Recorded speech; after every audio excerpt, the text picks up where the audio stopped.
아멘. 우리 하나님의 말씀 고린도후서 4장 7절로 8절 말씀입니다. 고린도후서 4장 7절로 8절 말씀 보도록 하겠습니다. 제가 가지고 있는 성경책은 신약성경 290페이지입니다. 고린도후서 4장 우리 7절로 11절 말씀입니다. 같이 한번 읽겠습니다. 우리가 이 보배를 질그릇에 가졌으니 이는 심히 큰 능력은 하나님께 있고 우리에게 있지 아니함을 알게 하려 함이라. 우리가 사방으로 우겨쌈을 당하여도 쌓이지 아니하며 답답한 일을 당하여도 낙심하지 아니하며 박해를 받아도 버림받지 아니하며 헛구러뜨림을 당하여도 망하지 아니하고 우리가 항상 예수의 죽음을 몸에 짊어짐은 예수의 생명이 또한 우리 몸에 나타나게 하려 함이라. 우리 살아있는 자가 항상 예수를 위하여 죽음에 넘겨짐은 예수의 생명이 또한 우리 죽을 육체에 나타나게 하려 함이라. 아멘. 여러분은 어떤 그리스도인이 되고 싶습니까? 오늘 우리가 읽었던 이 고린도후서 4장에서 사도 바울은 우리는 이 보배를 질그릇에 가지고 있는 이 보배로운 그리스도인이라고 우리에게 이야기하고 있습니다. 오늘 여러분은 어떤 그리스도인이 되고 싶습니까? 16세기 영국의 철학자였던 프랜시스 베이컨은 인생을 가르쳤고 세 가지 곤충으로 비유를 했는데요. 첫 번째는 이 거미와 같은 인생이다라고 했습니다. 이 거미는 남에게 해를 주고 백개 무익한 그런 곤충이라고 표현을 하고 있고요. 다음은 개미 같은 인생이다라고 그러는데 남에게 피해를 주지 않지만 자기만을 위해서 사는 사람을 비유할 때 쓴다고 합니다. 마지막으로 꿀벌과 같은 인생인데 열심히 일해서 자기도 살고 남을 살리는 이 사람이라고 합니다.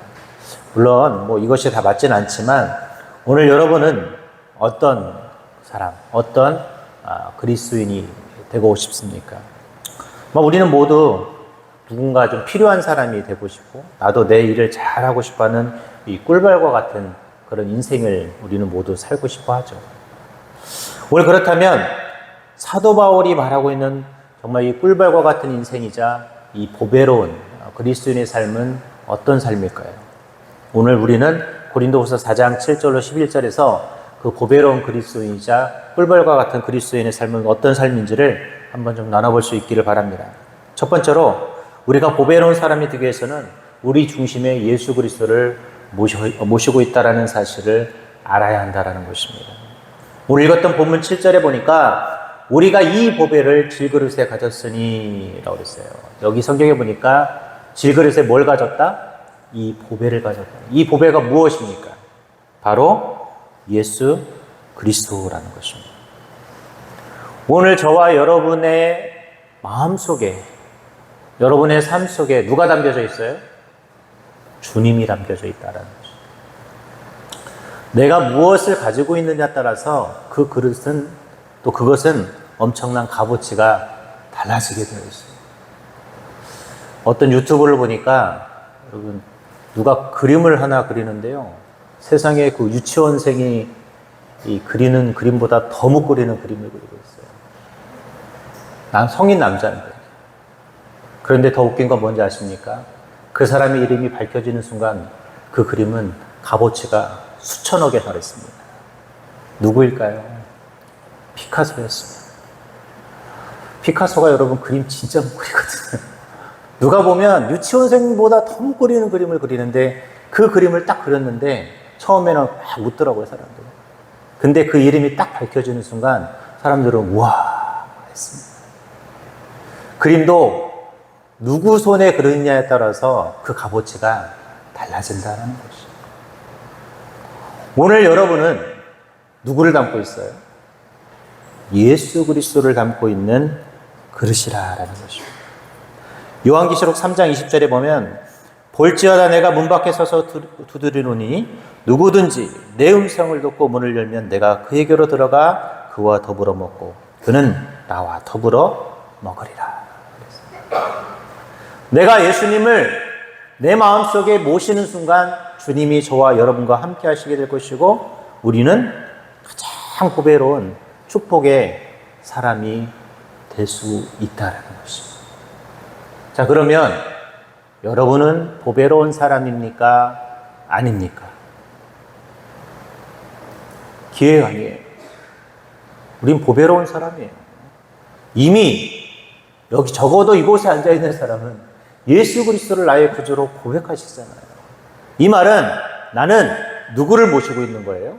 예수님을 모시고 있다면 이미 우리의 값어치는 그 상상 이상의 값어치의 존재라는 사실입니다.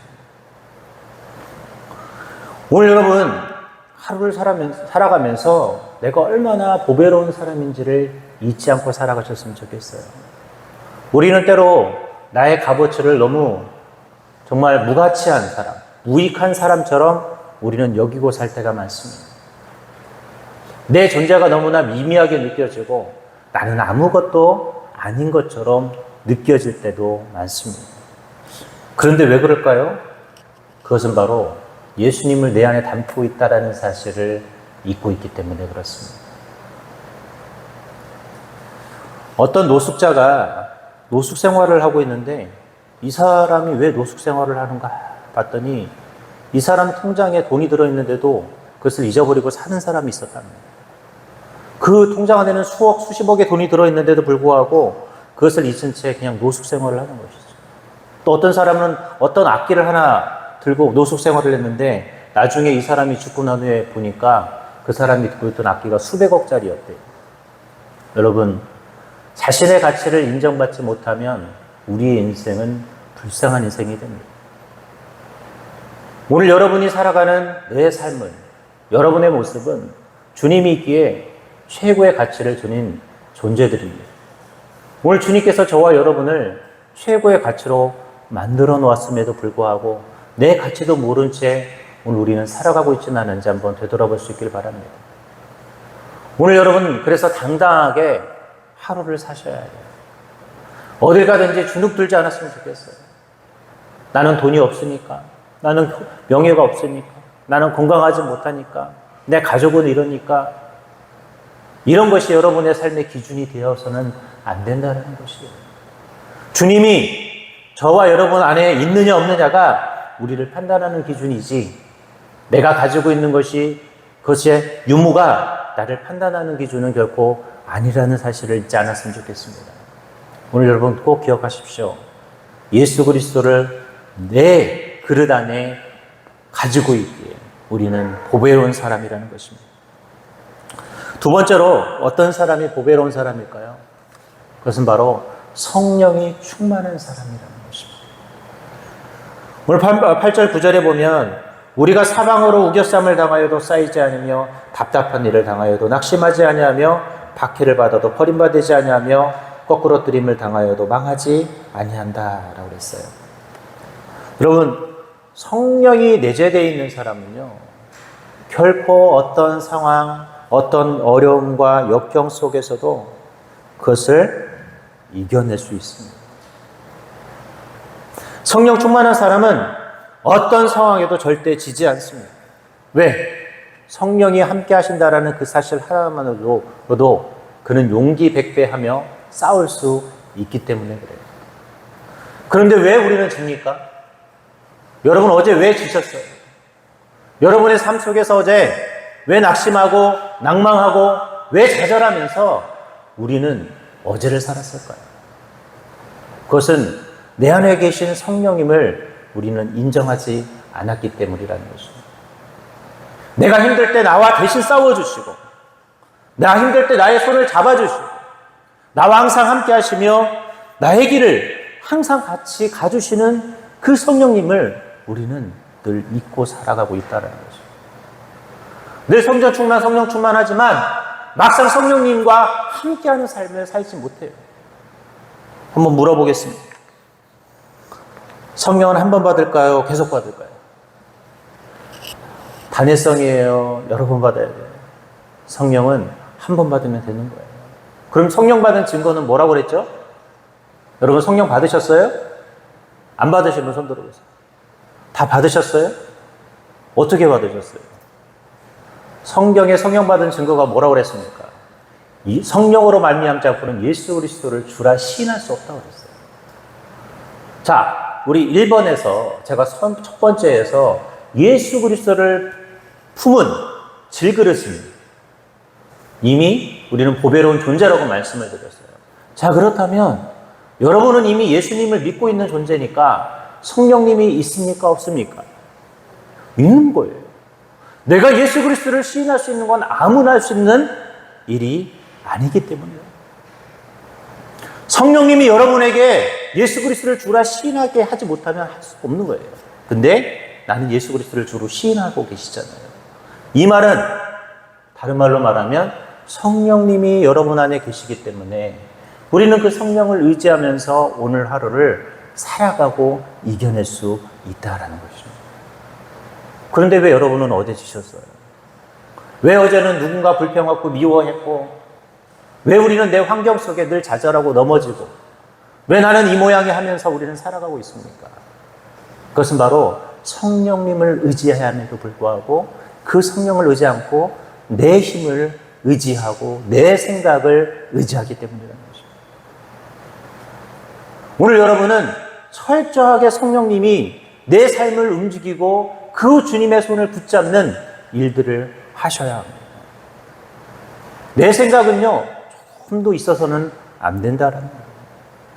어떤 상황이 맞닥뜨리든 그 시간에 여러분, 그 고난의 시간이라면 기도하십시오. 성령은 기도하실 때 일하십니다. 오늘도 여전히 주님은 저와 여러분과 동행하실 거예요. 여전히 주님은, 성령님은 본인이 일하시기를 원하실 거예요. 근데 그 자리를 내어주느냐 안 내어주느냐는 나의 결정이라는 것입니다. 오늘 여러분 꼭 그 자리를 내어줄 수 있기를 바랍니다. 감리교 선교사로 유명했던 스탠리 존스라는 분이 아프리카 정글로 선교를 갔다고 합니다. 어느 곳에 갔더니 큰 부족이 살고 있었는데요. 그 부족에 유명한 망나니가 한 명 있었대요. 그는 행동하는 것이나 말하는 것이 너무나 거칠었고요. 사람을 구타하거나 죽이는 일까지 심지어는 했답니다. 그래서 이 선교사님이 과감하게 뭘 했냐면 예수 그리스도를 그에게 전한 거예요. 그러자 놀라운 일이 발생하기 시작합니다. 그 망나니 같은 사람에게 성령의 역사가 나타나기 시작합니다. 그러더니 그가 행동이 달라지기 시작합니다. 그의 생활이 달라지고 그의 언어 생활이 달라지고 그의 삶이 달라지기 시작합니다. 그래서 스탠리 존스가 그 사람의 이름을 뭐라고 붙여주냐면 애프터라는 별명을 지어줬대요. 여러분, 성령을 받으면요 달라지게 되어 있어요.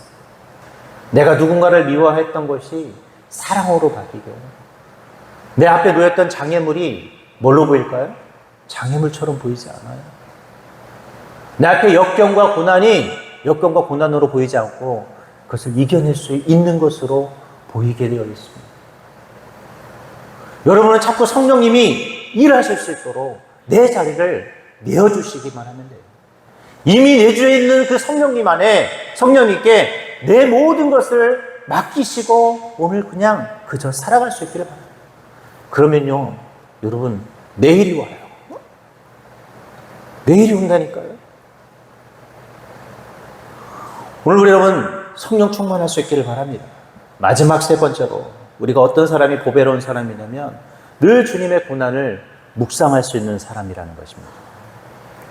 오늘 보면 10절에 보면 우리가 항상 예수의 죽음을 몸에 짊어짐은 예수의 생명이 또한 우리 몸에 나타나게 하려 함이라 라고 했어요.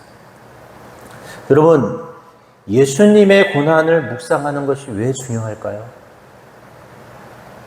이것은 예수님이 왜 십자가의 고난을 당하셨는가를 기억하라는 거예요. 그러면 우리의 삶이요, 내가 살아가는 이 귀한 시간이 얼마나 소중한지를 여러분은 깨닫게 돼요. 예수님의 십자가를 생각하면 무슨 생각이 드세요? 그냥 예수님이 채찍 맞으시고 피 흘려 죽으시고 창에 허리가 찔리셔가지고 옆구리가 찔리셔서 피 철철 흐르는 그 모습만 생각나세요? 누구 때문에? 나 때문에. 그런 주님의 사랑을 감사할 수 있는 것은 뭐냐면 예수님의 고난을 묵상하는 것입니다. 그럼 내가 살아가는 시간을 우리는 어떻게 살아갈까요? 소중하게 살아가겠죠. 내 시간을 헛되이 낭비하겠어요? 내가 살아가는 시간을 우리는 헛되이 낭비할 수가 없습니다. 나를 위해서 십자가를 못 박혀 죽으신 그 주님의 사랑 때문에 내가 이 시간을 살아가고 있는데 어떻게 내 시간을 함부로 낭비할 수 있겠어요? 그렇지 않겠습니까? 예수님이 나를 위해서 십자가에 못 박혀 죽으신 그 고난의 십자가를 생각하면 감사할 시간도 부족하잖아요. 그런데 우리는 여전히 그 십자가의 고난을 묵상하지 못하니까 여전히 누군가의 흠이 보이고 누군가가 밉고 원망스럽고 내 자신의 모든 것들이 싫어 보이는, 왜? 예수 그리스도의 고난을 묵상하지 않기 때문이라는 것입니다. 오늘 여러분 불평이 생기고 누군가가 밉고 내 환경이 밉게 느껴지면 예수님의 십자가를 묵상하십시오. 그러면 그 시간 여러분의 모든 불평과 불만과 모든 것들은 다 사라지게 되어 있습니다. 왜? 그 십자가의 사랑이 얼마나 감사한데 내가 지금 이 시간에 불평하고 있고 내 자신을 한탄하고 있는 것 부끄럽지 않겠어요? 저는 여러분 정말 멋있는 그리스도인들이 될 수 있기를 바랍니다. 이제 말씀을 맺도록 하겠습니다. 저는 여러분에게 보배로운 사람을 되는 방법을 가르쳐 드렸어요. 여러분은 보배로운 사람이십니다. 예수 그리스도가 이미 내 안에 내재되어 있기에, 우리는 이미 성령이 내 안에 내주되어 있기에, 우리는 주님의 그 고난을 묵상하는 자이기에 우리는 보배로운 자입니다. 내 가치를 알고 오늘 하루를 잘 살아갈 수 있기를 바랍니다. 여러분, 나에게 주어진 이 귀하고 귀한 이 시간들을 절대 낭비하지 않도록 노력하시기 바랍니다. 내가 누군가 미워지면 그를 사랑으로 품을 수 있도록 노력하시고, 내 상황이 너무나 괴롭고 힘들다면 이것도 이겨낼 것이라는 확신 속에서 성령님을 의지하며 내 삶들을 살아갈 수 있기를 바랍니다. 그리고 내가 주님의 그 십자가의 고난을 묵상하며 내 시간들을 아름답게 사용할 수 있도록 그렇게 노력하는 오늘 하루가 될 수 있기를 바랍니다. 그러면 여러분들은 내일 눈 떴을 때 보배로운 삶을 살았다라고 자랑스럽게 이야기할 수 있을 것입니다. 여러분, 정말 보배로운 그리스도인들이 되길 바랍니다. 하나님이 허락한 이 시간들을 함부로 낭비하지 마요. 여러분, 우리 언제 갈지 몰라요. 100살 돼서 갈 수도 있지만 내일 갈 수도 있는 것이 우리의 인생이라는 것입니다. 하루하루 정말 부끄럽지 않게 살아갈 수 있기를 바랍니다. 내가 하나님 앞에 서는 날 잘하였도다 착하고 충성된 종아 라는 그 한마디에 여러분 목숨 걸 수 있기를 바랍니다. 오늘 내가 누워있을 때 내 삶이 부끄럽다면 얼마나 창피하겠습니까? 보배로운 그리스도인으로 만들어주신 그 하나님의 은혜 가운데 오늘 내 삶을 멋지게 만들어가는 그런 보배로운 그리스도인들이 되시기를 주님의 이름으로 기도하겠습니다.